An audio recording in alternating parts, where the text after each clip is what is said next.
Welcome to Straight Talk.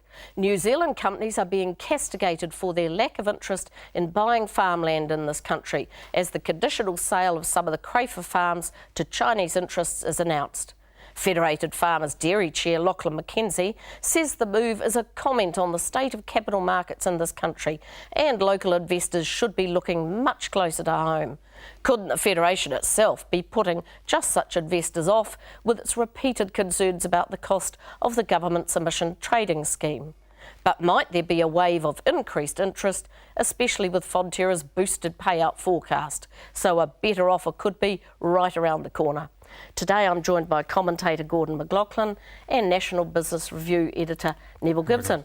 Nevil, do you think Lachlan's got it right on this one? Well, he's got it half right. The dairy farmers, of course, have got a little bit of a problem because they've kept outside capital away from the industry, and the structure of Fonterra is that. But a dairy factory costs a lot of money, and there's desperate need to invest in the industry, especially the downstream part of it.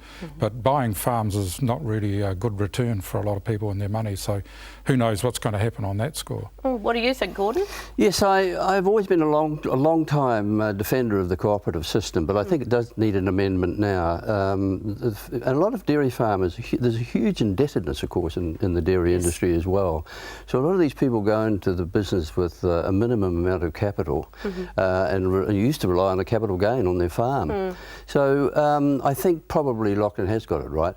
I hope that the solution is not an ideological one, it's a pragmatic one that's made by the government over this.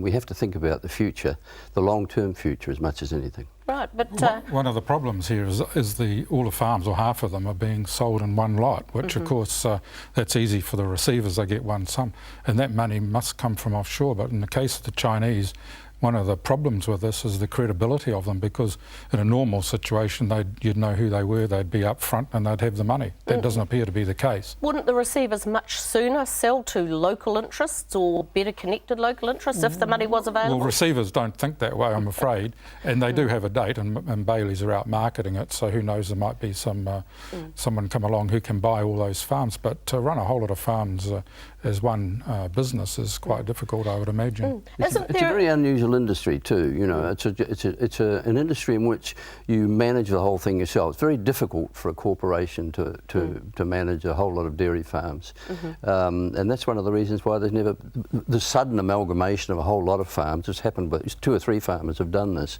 They're finding it very difficult to do. Isn't there a suggestion that if the receivers got a better offer by late June, they could possibly look at that rather than the conditional sale that's there on the table at the moment? It is highly conditional, and the condition isn't just probably on whether they've got the money and that kind of thing, which we know very little about, but the Overseas Investment Office, and I'm sure that they'll be looking at these sort of issues. They're not supposed to be pushed around by cabinet ministers and others, but I'm pretty sure that they'll be very mindful that selling the land to any arm of the Chinese government would be not publicly acceptable. I think also that, you know, it must be a pragmatic answer. I think the government must take a pragmatic, not an ideological one. You know, every case is different. There are many industries in which it's great to have overseas investment come in. I don't think this is one of them, actually. Why is that, Gordon? Well, I think if you look at the long term, there's a lot of unease in England at the moment. There's several books been written about food security. Southern Europe's running out of water. England's having to pay much more for, you know, fancy, fragile or goods, you know. So I think that in the long term it's going to be very important that we have the base, we have our own ability to supply the world with food. Right. Now, when you talk about the political process, Agriculture Minister David Carter, he's had his wrist slapped already by the Prime Minister for making a comment, but he's only telling the truth, isn't he? But quite rightly so. I think I think it was a bit inappropriate for him to say it at the time, but let's face it, the government will make the decision, nobody else will. And even the Overseas Commission is bound in the end. I think it's the Minister signs it off, doesn't he? Well, in fact, ministers can overrule it, as they did in the case of Auckland International Airport. So it's a political decision. I really hope they make a pragmatic rather than ideological decision. Right.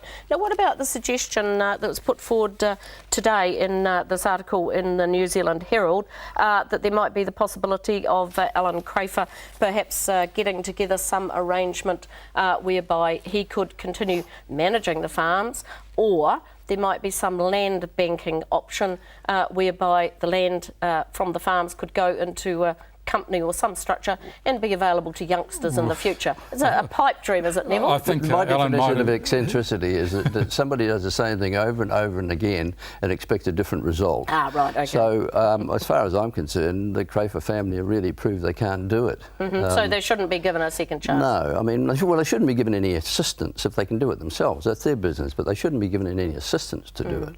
Any financier would look at that pretty dubiously, wouldn't they, Neville? Well, looking at it from an entrepreneur's point of view, if you had the money and you could buy all those farms and then you'd sell them off gradually to owner-operators, Graham Hart is essentially doing that with forestry and conversions and so on, but I don't think there's anyone around with that sort of money. You're talking, you know, thick into $200 million here. So is it a problem with the way in which the receivers have put the properties on the market? Would it have been I don't think better they've got any choice. You know, No. they look at it, they're doing it as quickly as they can. People criticise receivers for building up fees for holding on to things, but in fact they want it out the door very quickly. In the case of rural properties portfolio and those interests, they sold all the shares because they could sell them. They sold them virtually the next day. Didn't wait for a good market. But you wonder if somebody like Landcorp couldn't take them over in the meantime and not hold them forever, but and then dismantle them slowly, sell them off, you know, one or two at a time. It seems to me to be a sensible, pragmatic way to do it. That is a good outcome, because Landcorp has got a practice of being able to manage a lot of disparate properties. And they've certainly got properties in those areas where the Crafer properties are. That's right, and that would take government intervention, and I think they should think seriously about that. So there would need to be some more lateral thinking about the whole idea, rather than, as you're saying, Neville, just the receivers wanting the money in the bank and away we go. Well, it'd be interesting if Mr Carter could actually bring his own words to fulfilment, but whether he can get the money out of Bill English is another matter. I mean, the receivers are doing what they are designed to do, but the question is whether the government intercedes now. I think they should, frankly. Do you think there'll be any great difference made with Fonterra coming out with this very much improved forecast for next year, and already some of the speculation and talk about over $8 a kilogram? Is that going to make people perhaps look again at the figures, look again at the possibilities? Why did they do that? I mean, I can't understand why they did that. It's you know, there's nothing worse than putting something out there that you may have to disappoint people with. Well, how do you feel about that, I think it could be the other way around, that they're actually seeing that there's a lot of volatility there, a lot of debt, too much debt, and they're sort of signalling that maybe people should look at these conditions. This is a good scenario. It could possibly come about. There's a lot of caveats in there as well. But one thing I think they're trying to bolster confidence in the industry as well, which the Crafer farms might have actually been a negative there. But they're also pointing out that in the global scheme of things, Fonterra is very well placed, and you know, there's obviously a good future for the dairy industry. But if they're doomed to disappoint, it's a big disappointment if you offer that to them. But yes, there are, if they look at it in the long term, there's a huge prospect for food from New Zealand, I reckon, in the next 10, 20 years. The population of the world estimate is that it goes from 6 billion to 8 billion in 20 years. That's I mean, huge. and people are living in cities. They're going to be living in cities more than the country. There's going to be this huge, you know, market for it. And Fonterra is very well placed to meet that, but it doesn't. It's not a very good scenario for them, encouraging people into the industry on the promise of rather a high payout, and those people end up as debt-ridden, as a lot of dairy farmers are at present. Yes, I think it's a bit silly. I mean, most people would. I mean, I think that people who are going into the industry would maybe be a bit more careful. But to hold this out, all you're doing is possibly disappointing them. Even if it comes down to $7.90, it's a bit of a disappointment.